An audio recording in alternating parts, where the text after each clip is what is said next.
hari raporo bakiriye kuri polisi, hari raporo bakiriye. Ndakira ngure filime witonze. Kuri polisi hari raporo bakiriye, bahita bava y'igitaraganya. Bimeze bite? Abashinzwe umutekano bahise baza, baba polisi bose, bisi y'abapolisi bohereje babishe, ya bisi yuzuye abapolisi bose babishe, baba polisi bose baje kurinda ibitaro bapfuye, bohereje bisi y'abapolisi. Nyagasani, yutongo yuzuye abapolisi yose bayishe. Hano hari umupolisi ugihumeka kuka gake gake, baje kumubaza. Rebe, ಎತ್ತನ ಪೇರು ಬಂದಾಗ haje abagabo bangahe babishe nyakubahwa? Nta muntu n'umwe wigeze yinjira mu bitaro. Rebe, byagenze bite?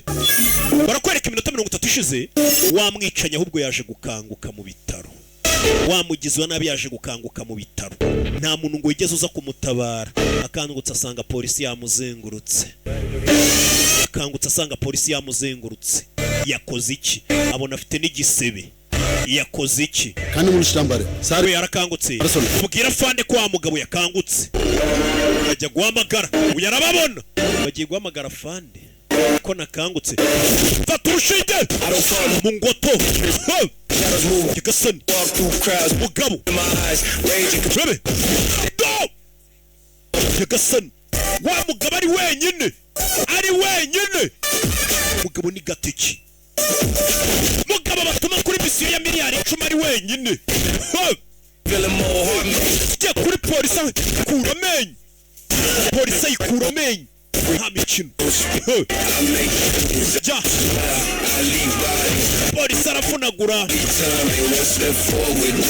kwa polisi arabavuna, arabakanda. Rebe, filime yagukubitira abapolisi vayo n'imbunda mu bitaro ari wenyine, wenyine. Abraham ari wenyine. Ibi ni ibyabaye iminota 30 ishize. Akubwiye ngo wabonye ibihinde byinshi. Hano bumva amasasu, bandi polisi bavuye bumvisha amasasu.